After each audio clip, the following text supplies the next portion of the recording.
Hey guys, I don't even know where to start. My name's Dylan. I'm 25 years old, and I just recently moved into this apartment complex in Portland. Yeah, Portland. I work as a freelance graphic designer. I spend most of my time at home staring at my dual monitors, drinking way too much coffee, and talking to my dog Bruno like he's my roommate. I'm single not because I want to be, but you know how it is. Life, work, bad dates repeat. So anyway, this story is the craziest thing that's ever happened to me whilst to me saying, huh? I moved to here a while ago. The building is nothing special. 4 floors, red brick, squeaky elevator, and the weirdest mix of neighbors I've ever seen. There's the older guy who smokes cigars on the balcony, the loud family on the second floor, and then there was her. I didn't even know her name at first. I just noticed her. You couldn't not notice her. She had this aura about her, mid-30s, maybe sharp features, dark hair, always tied up in a messy bun, sunglasses even when it wasn't sunny. She always walked confidently, always in heels, even to get her mail. I started calling her Mystery Woman in my head. The first time we crossed paths was at the mailboxes. I said hi. She nodded, barely smiled, and disappeared into apartment 3B. That was it. For days, I would hear her heels clicking past my door, the faint sound of music sometimes. I never saw anyone else go in or out of her apartment. Last Friday, I had one of those days where nothing goes right. My client wanted revisions at the last minute. My Wi-Fi was down for hours. And to top it off, I locked myself out of my apartment. Yeah, Bruno was barking from inside my keys, sitting smugly on the kitchen counter. I stood in the hallway like an idiot trying to figure out what to do when I heard her door open behind me. I turned around and there she was, no sunglasses this time. Her eyes were this piercing green and she looked me up and down like she was reading a book. Locked out, she asked with a small, almost teasing smile. I laughed awkwardly. Yeah, rookie move. She leaned against her door frame, crossed her arms and tilted her head. Are you the new guy from 3A? I nodded. Yeah, Dylan. She smiled wider, then glanced around the empty hallway and said words I swear I'll never forget. Are you brave enough to come in? I froze. I thought I misheard her. I must have looked like a deer in headlights. She chuckled softly. Relax. I'm not going to murder you. I just figured you might want to wait inside while you call a locksmith, instead of standing here looking miserable. My heart was racing not from fear, but from the sheer unexpectedness of it. I mean, who says that? But I was cold, frustrated, and honestly curious. Sure, thank you, I said. I stepped inside her apartment, and I swear it felt like I walked into another world. The hallway had plain beige walls, but her apartment, it was warm, full of plants, books, candles, old vinyl records, painting soft jazz playing in the background. It smelled faintly like vanilla and cedarwood. I'm Rachel, by the way, she said. Nice to meet you, Rachel, I replied, still trying to take in the cozy chaos around me. She handed me her phone. Call your locksmith. You can wait here. I called, got told it would take about an hour.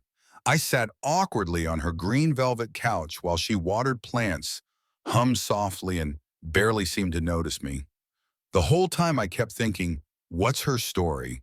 Why is she so calm about a stranger sitting in her living room? After a few minutes, she finally sat across from me, curling up with a glass of red wine. So Dylan, what's your deal? She asked, locking eyes with me. My deal? I laughed nervously. I'm just the idiot who locks himself out. She smiled again. You're the first person I've let into this apartment since I moved here. I don't know why I did. That sentence hit me weird. It wasn't flirtatious. It wasn't cold either. It was like a confession. The locksmith finally called me back. I stood up to leave. Rachel walked me to the door. Thanks for the hospitality, I said. As I stepped out, she leaned slightly toward me and whispered, You passed. I turned to ask what she meant, but she had already closed the door.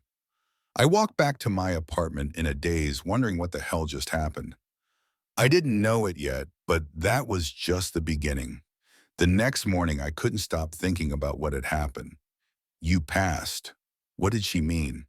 It played on a loop in my head. I kept telling myself it was probably just her way of joking, but something about her calm confidence didn't feel like small talk. I went back to my usual routine deadlines, coffee walking Bruno.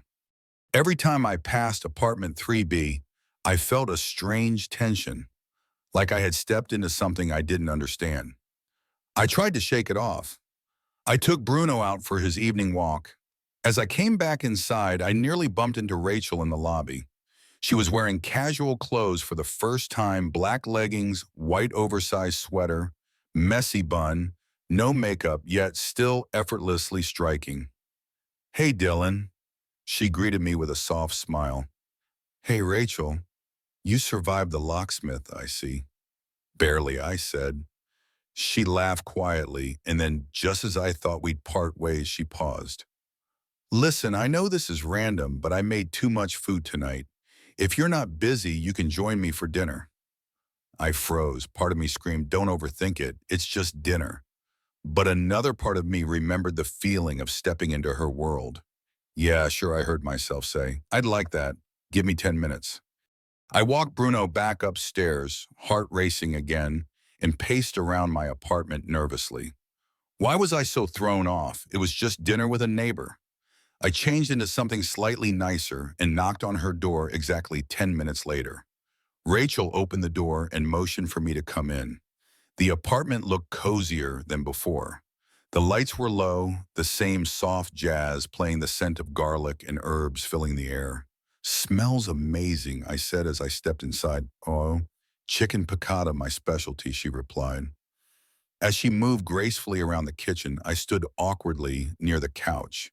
There were more little details I noticed this time, black and white photos on the wall, mostly landscapes, a large vintage mirror, a collection of books ranging from classic literature to psychology to true crime. Bruno sniffed around and flopped down on a rug like he owned the place. "He's comfortable," Rachel observed with a grin. "Yeah, he usually is," I said. We sat at a small round table near the window. The food was incredible, but the conversation was what pulled me in.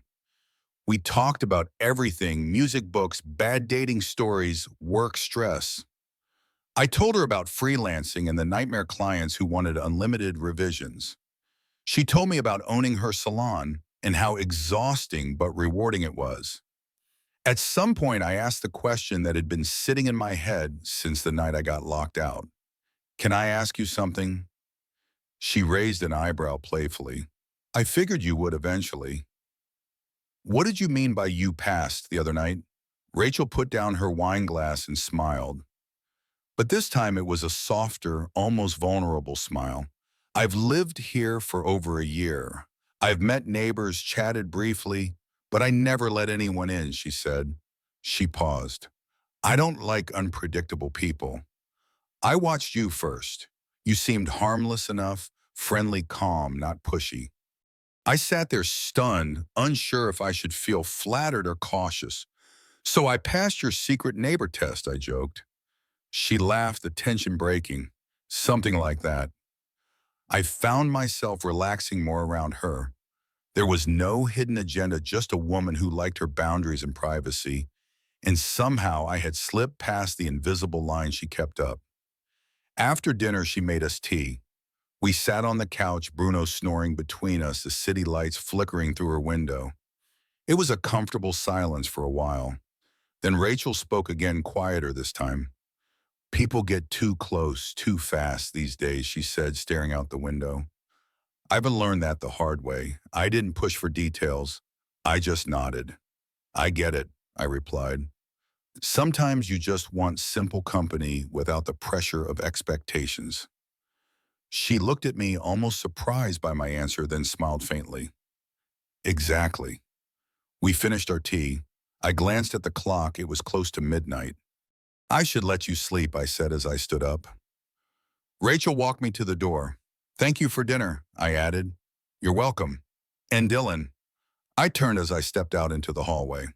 "Thanks for not being complicated," she said. I gave her a small smile. "Good night, Rachel." "Good night." I walked back to my apartment feeling oddly content, yet intrigued.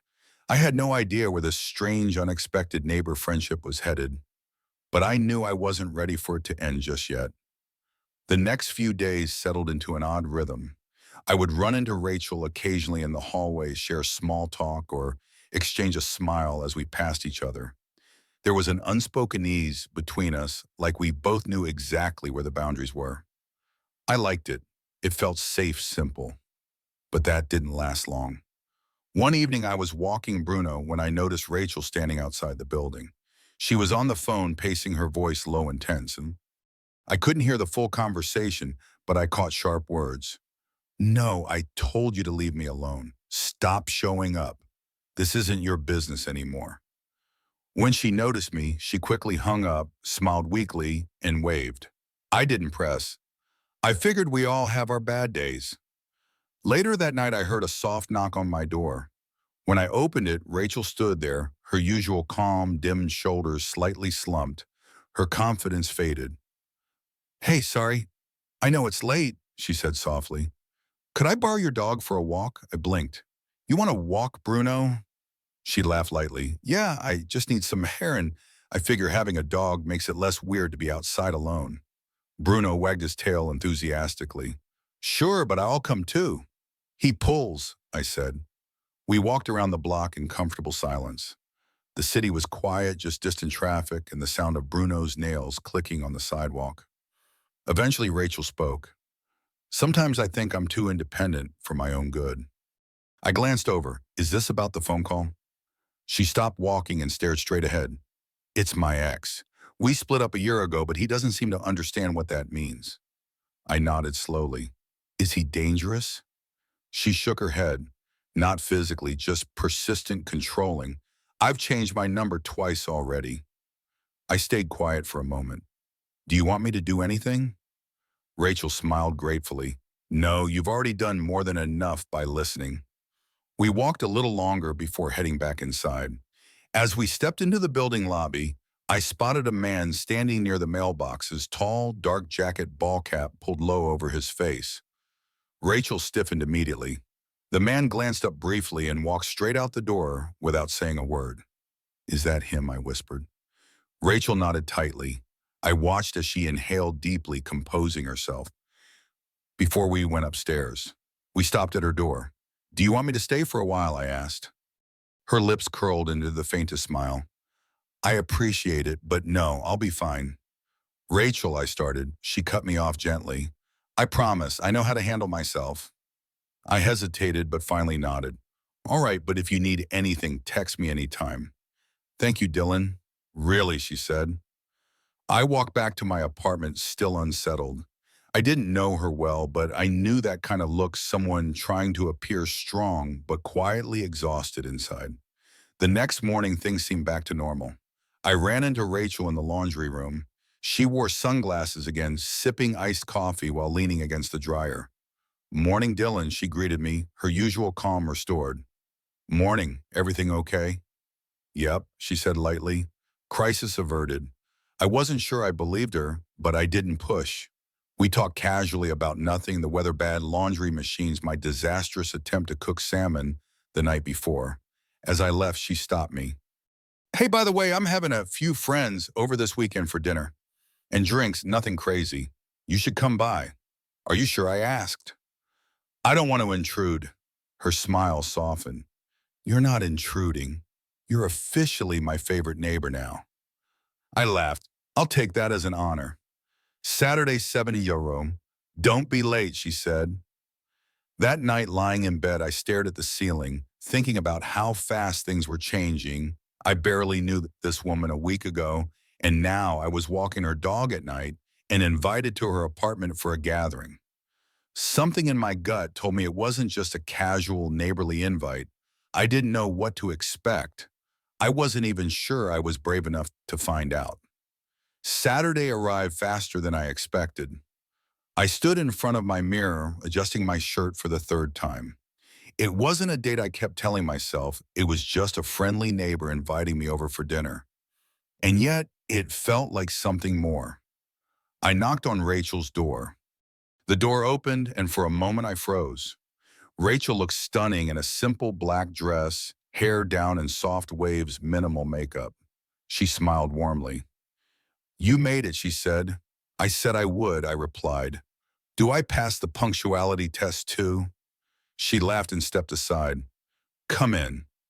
Her apartment looked different. The lights were dimmed, soft candles flickered, and the table was beautifully set for six.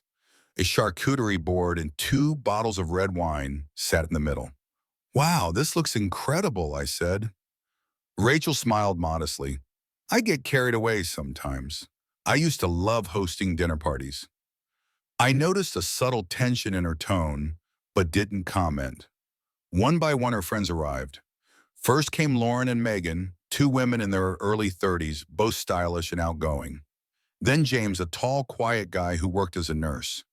Finally, Rachel's friend Angela, a talkative real estate agent who immediately started asking me a million questions. So you're the mysterious new neighbor, Angela teased. I guess I am. I smiled awkwardly. Throughout dinner, I listened more than I spoke. The dynamic was fascinating. Rachel held court effortlessly, keeping the conversation flowing between laughs and light debates.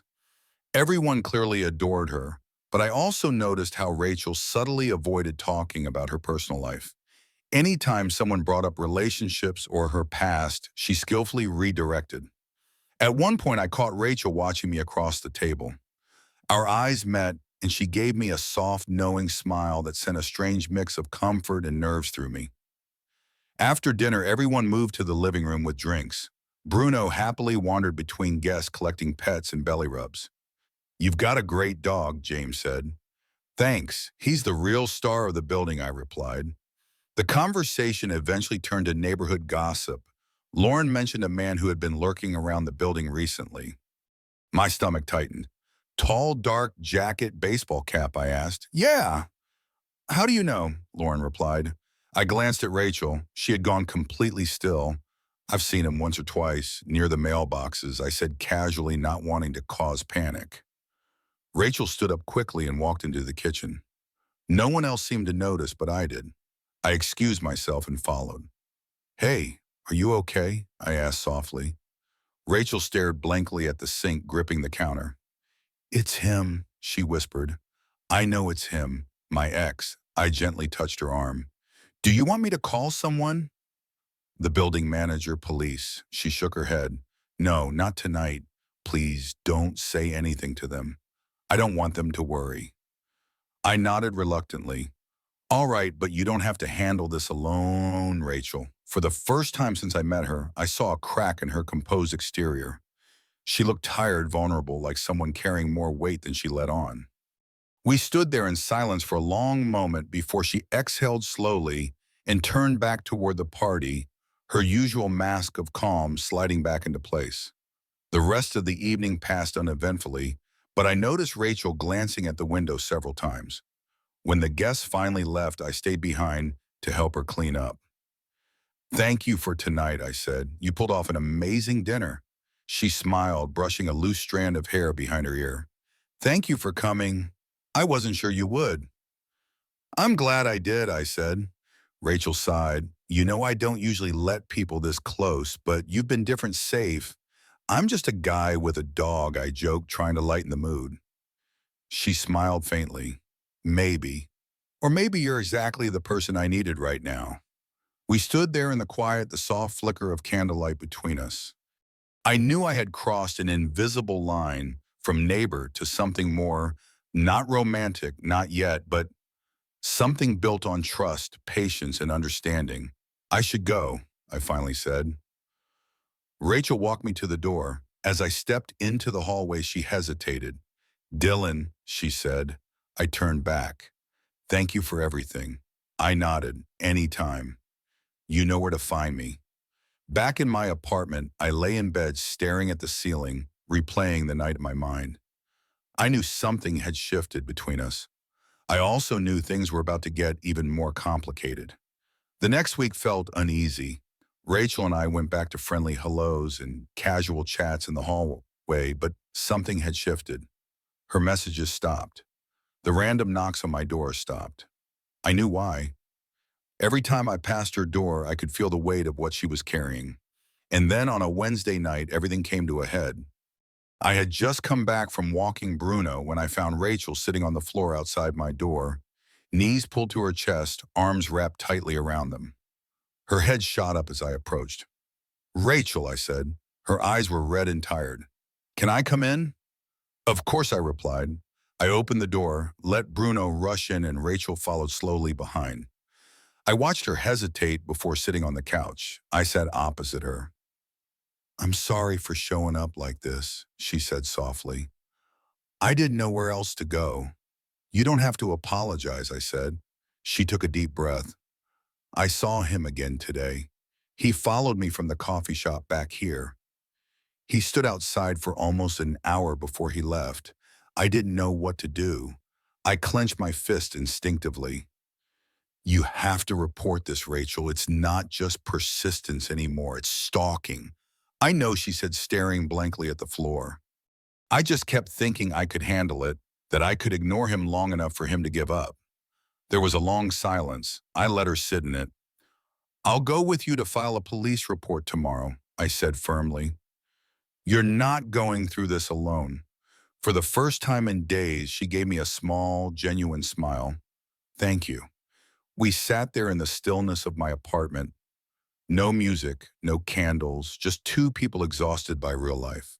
Bruno, sensing the heavy mood, curled up at Rachel's feet. "Why did you let me in that first night?" I asked quietly. Rachel looked at me, her expression softening. "Because you didn't push. You didn't try to be anyone you weren't. I trusted you before I even realized I did." I nodded slowly. I've always liked simple. Complicated never ends well. Rachel laughed softly, almost bitterly. "I used to believe complicated was exciting. I don't anymore."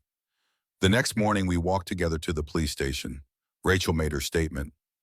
The officer listened carefully, took down everything, and promised to issue a restraining order. I stood by her side the entire time. For the first time in over a week, I saw her shoulders relax ever so slightly as we left the building. Over the next few days, Rachel slowly started to come back to life. We walked Bruno together. We grabbed coffee, no more random knocks or cryptic smiles, just normal quiet company. One afternoon, we sat in the park watching Bruno roll in the grass. Rachel turned to me. "I've decided I'm going to move." I stared at her, not shocked, but still saddened. "This place doesn't feel safe anymore," she continued. "I found a small townhouse about 20 minutes from here. It's quiet, private, it feels right." I nodded. "I understand. I wanted to tell you before I disappeared," she added with a small smile. "I appreciate that," I said. "You deserve peace." She reached out and squeezed my hand gently. "You gave me space when I needed it and strength when I couldn't do it myself. I'll never forget that." I smiled back. "You'll be missed around here, Rachel." We spent the next week as unofficial goodbyes, late night walks, small talks in the hallway, random coffee runs. There was no big dramatic confession, no last-minute romantic twist, just mutual respect and gratitude for an unexpected bond that changed us both. The day she moved out, I helped carry boxes to the moving truck. Rachel stood on the sidewalk, took a long look at the building, then turned to me. "I never wanted anything complicated between us," she said softly. "Neither did I." I replied. We hugged tight but brief. "Take care of yourself," I whispered. "You too, Dylan," she said. I watched as the truck pulled away, feeling both a strange sadness and peace. Our chapter had closed. Rachel had moved on to a quieter life. I stayed. Life returned to normal, but I was different somehow. Later that night, I walked Bruno around the block like I always did.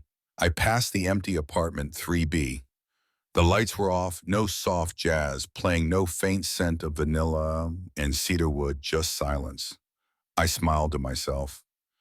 Sometimes the people who unexpectedly walk into your life aren't meant to stay forever. Sometimes they show up to teach you something, and when their purpose is done, they go. I wasn't sad. I was grateful. Rachel had been my neighbor, my friend, my unexpected reminder that even brief connections can leave permanent marks. As Bruno tugged me forward down the street, I whispered, Goodbye, Rachel. The story of Dylan and Rachel delivers a powerful life lesson about the transformative impact of empathy and trust in fleeting yet meaningful connections. Dylan's journey from a curious neighbor to a steadfast ally teaches us that sometimes the most profound relationships are those that don't demand permanence, but leave lasting marks through mutual understanding. Rachel's guarded nature and her struggle with an intrusive ex highlight the courage it takes to open up despite past wounds, while Dylan's willingness to offer support without pushing boundaries shows the strength of simple, selfless compassion. Their bond built on quiet moments like shared dinners and late-night walks with Bruno reminds us to cherish the people who enter our lives unexpectedly, even if only for a season. Rachel's decision to move for her peace underscores the importance of prioritizing personal safety and healing, while Dylan's acceptance of her departure reflects the maturity of letting go with gratitude. This emotional narrative urges us to be present for others, to listen without judgment, and to recognize that even brief encounters can teach us resilience and grace. Please share your thoughts in the comments. Has an unexpected friendship ever changed your perspective? Your stories deepen our community's connection. If this tale touched your heart, hit that like button, subscribe, and ring the notification bell to join our journey of heartfelt storytelling. Let's keep exploring life's meaningful lessons together.